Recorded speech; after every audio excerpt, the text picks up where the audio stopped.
This is the office అండి. This is the office.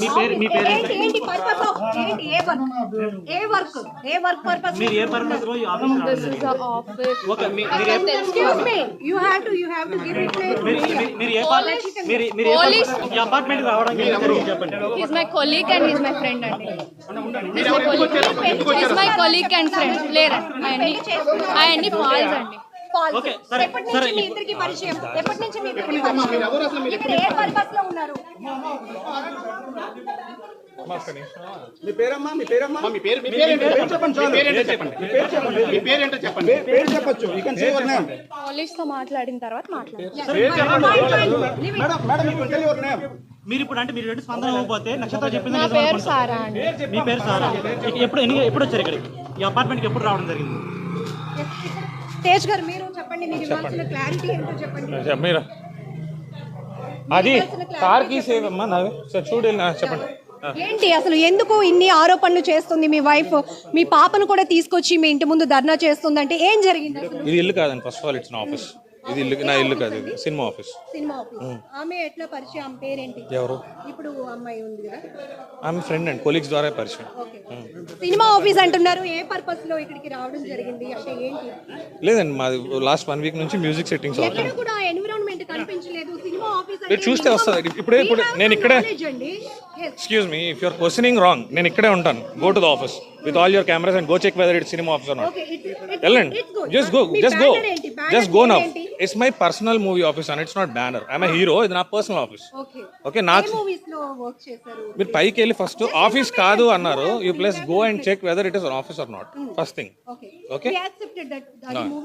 And office కి మీరే కాదు, office is completely with CCTV cameras. Okay మీరు ఆగండి, మేము ఇక్కడ నుంచి రిప్లై తీసుకుంటున్నాం. సరే మీకు ఎప్పుడు మ్యారేజ్ అయింది? ఎందుకు మీ 9 years back marriage. 9 years back marriage. Okay so పాప కూడా నాకు గొడవలని కాదు, రెండు చుక్కలు లోపలికి వెళ్తే ఎవరికైనా పిల్లలు పుట్టేస్తారు అది కాదండి. అంటే మరి నేను నాకు తెలియదు ఏది ప్లే చేశారో, I couldn't able to hear it సరిగ్గా. అది నాదో కాదో నేనైతే అలా మాట్లాడలేదు యాజ్ పర్ మై నాలెడ్జ్. ఒకవేళ నేనే మాట్లాడాను అనుకుంటే I have to listen it. అమ్మాయి మాకు అంటే పోలీసులకి మీడియా కూడా కొన్ని వాయిస్ రికార్డ్స్ పంపించింది. బట్ అమ్మాయి ఇచ్చింది అని చెప్పేసి మేము ఏది పడితే అది ప్లే చేయం. బట్ ఇది మీరు అవునా కాదా అనేది మాకు కూడా మీరు ఒక క్లారిటీ. ఫస్ట్ నన్ను ఒక్కసారి పోలీస్ స్టేషన్కి వెళ్ళిస్తే. మీరైతే కాదు అంటున్నారు. ఎవరు? నేనైతే అలాంటి మాటలు మాట్లాడే వ్యక్తిని కాదండి. That's what I am telling. ఇప్పుడు ఎందుకు మీ భార్య మీ పైన ఎందుకు ఎలిగేషన్స్ చేస్తుందని మీరు అంటున్నారు? ఇప్పుడు కాదండి, she is doing it from last 4 years. దేనికోసం? ఎలిగేషన్స్ కి రీజన్ ఏ ఉంటుంది సార్, కక్ష సాధింపండి. ఎలిగేషన్స్ రీజన్ కదా తను డబుల్ డిమాండ్ చేస్తుందని మీరు ఇప్పుడు రీసెంట్ గా డొమెస్టిక్ ఏదో ఒక డిపార్ట్మెంట్ ఉందండి, women welfare department family government they called us for a counselling. ఆ కౌన్సిలింగ్ లో నన్ను అడగడం జరిగింది, మీకేనా ఆమె మీద పగ ఉందా, కలుస్తారా? నేను కలుస్తానని చెప్పాను. అదే క్వశ్చన్ ఆవిడని అడగడం జరిగింది. నాకు 3 కోట్లు ఇస్తే నేను ఆయన వదిలేస్తాను, ఆయన నచ్చిన సినిమాలు చేసుకోమని, లేకపోతే ఒక్క సినిమా కూడా చేయనివ్వను, నేను మీడియాకి వెళ్తాను, అతను పరువు తీస్తాను అని డైరెక్ట్గా పోలీస్ స్టేషన్లో ఆ ఉమెన్ వెల్ఫేర్ డిపార్ట్మెంట్లో ఆవిడ మాట్లాడినట్టు మీరు వెళ్ళి వాళ్ళని enquiry. This is already planned thing. ఏంటండి ఏం ఎవిడెన్స్? What evidence? అది ఉమెన్ వెల్ఫేర్ వాళ్ళతో కలిసి కాదండి, వాళ్ళు కలపడానికి పిలిచారు. వాళ్ళ ముందు ఆ మాట ఎప్పుడైతే అన్నారో మిమ్మల్ని కలపలేమండి, మీరు కోర్టులో చూసుకోండి వాళ్ళు పంపించేసారు. లీగల్ పోలీస్ స్టేషన్ లో మాట్లాడిన దానికి వెల్ఫేర్ డిపార్ట్మెంట్ లో మాట్లాడిన దానికి ఎవిడెన్స్ ఏముంటుంది?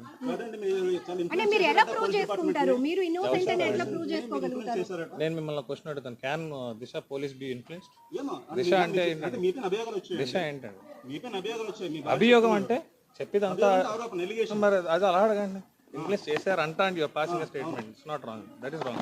మీరు వాళ్ళని అడగండి, మీకు డబ్బులు ఇచ్చారా తేజ, ఇన్ఫ్లుయెన్స్ చేశారా అని అడగండి. సార్ వితౌట్ మై నోటీస్ నన్ను స్టేషన్కి కూడా పిలకుండా నా మీద ఎఫ్ఐఆర్ చేయడం జరిగింది. ఇన్ఫ్లుయెన్స్ చేస్తే అట్లా జరుగుతుందా? నన్ను పోలీస్ స్టేషన్కి కూడా పిల్ల, నేను హైదరాబాద్ షూటింగ్లో ఉన్నాను, సడన్గా ఎఫ్ఐఆర్ అయిపోయింది అన్నారు. మీరు బెయిల్ తీసుకోకపోతే మీరు అరెస్ట్ అవుతారని కూడా అన్నారు.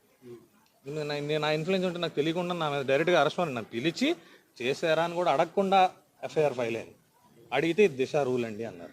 ఐ డోంట్ నో దిశ మరి రూల్. మీ ఇద్దరి మధ్య ఎందుకు గ్యాప్ వస్తుంది? ఎందుకంటే మీరు already love come arranged marriage అని నక్షత్ర జనరల్ వైఫ్ అండ్ హస్బెండ్స్ ఉండేదండి అనుమానం. అదే చెప్తున్నాను, ఇప్పుడు ఒక భర్తను ఎవరు వీధి పంపించడానికి ఎవరు డిసైడ్ అవ్వరు. సో దట్ మీరు ఎందుకు అనుకుంటున్నారు? మీ ఆస్పెక్ట్ లోనే వీధికి 4 years బ్యాక్ విడిపోయామండి. 4 years విడిపోయిన 3వ నెలలోనే ఇదే దిశ పోలీస్ స్టేషన్ వాళ్ళు కౌన్సిలింగ్ చేసి కలపడానికి పిలిస్తే అప్పుడు ఆవిడన్న మొట్టమొదటి మాట, ఇతను సినిమాలు మానేయకపోతే నేను అన్ని న్యూస్ ఛానల్స్ని పిలిచి అతను అన్పాపులర్ చేస్తాను, అప్పుడు ఎలా సినిమా చేస్తాడో చూస్తాను.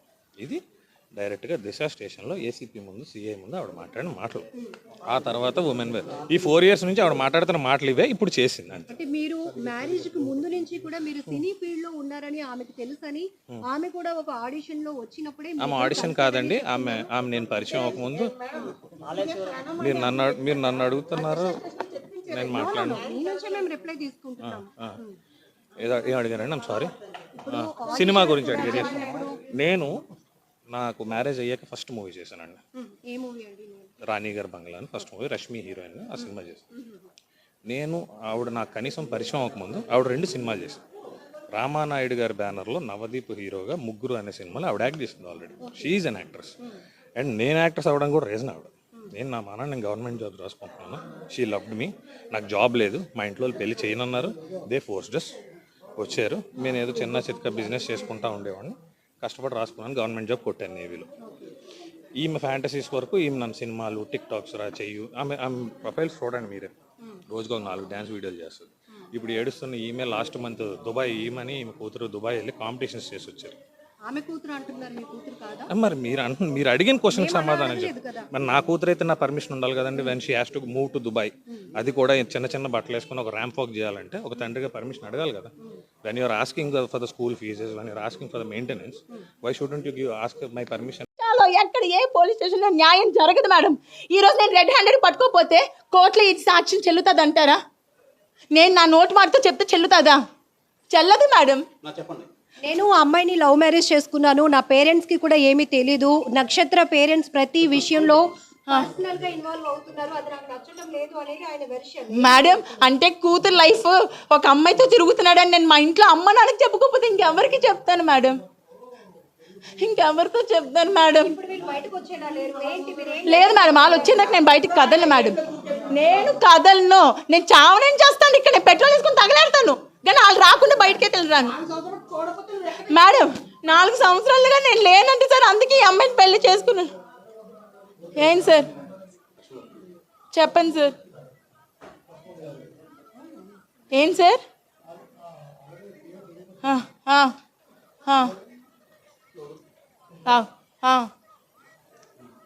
సార్ ఈ నిజంగా లా తెలిస్తే వాయిస్లో కూడా ఫారెన్సిక్ ఉంటుంది, వాయిస్లో కూడా ఫారెన్సిక్ ఉంటుంది సార్.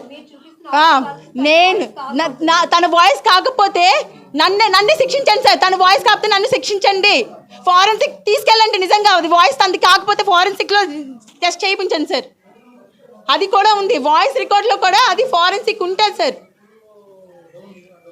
ఉంటుంది సార్. సార్ ఆడొక పెద్ద కామందుడు సార్, ఆడికి అమ్మాయిలు కావాలి, రోజుకు వర్జిన్ కావాలని భార్యతో నాతోనే చెప్పాడు సార్. రోజుకు ఒక వర్జిన్ కావాలంటే సార్ ఎక్కడి నుంచి తీసుకొస్తారు సార్? పిల్లలు ఎక్కడి నుంచి పట్టుకొస్తారు సార్? సార్ ఎవరికి బరువులు తీసుకోవాలని ఉండదు సార్. లేదు సార్, వాడికి డేటింగ్స్ యాప్ అని, పబ్జి అని, ఫ్రీ యాప్స్లో పడి నన్ను నా పిల్లని వదిలేసారు సార్. నా పాపకి మొన్న రీసెంట్గా మెడికవర్లో ఐసీయూలో పెట్టాం సార్, సీరియస్ అయిందని కాల్ చేస్తే కనీసం రాలేదు సార్. ఏం చేయమంటారు చెప్పండి సార్? మీరే ఇంత నీచుని ఏం చేయాలి చెప్పండి? వాయిస్ తంది కాకపోతే ఫోరెన్సిక్ నేను ఇస్తాను సార్, దీన్ని ఎక్కడి దగ్గర తీసుకెళ్తాను. సుప్రీంకోర్టు ఇచ్చింది కదా సార్, అడల్టరీ లీగల్ అని చెప్తున్నాడు, అదే కదా అడల్టరీ లీగల్ అంటే. ఇలా పిల్లలు ఉన్నప్పుడు కూడా అడల్టరీ లీగలా సార్?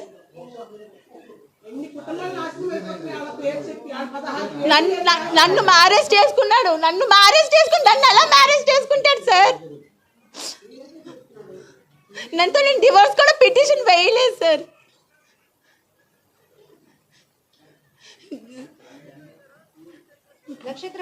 దిశాలో వేసాను సార్, 2 years బ్యాక్ వేసాను.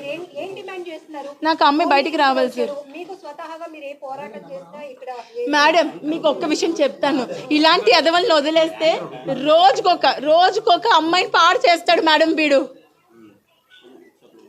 నాకు తెలుసు సార్, తెలుసు సార్. ఇవాళ అమ్మాయిని డైరెక్ట్ గా చూడడం సార్, ఆ అమ్మాయి ఒక పొలిటీషియన్ కూతురు అంటే సార్.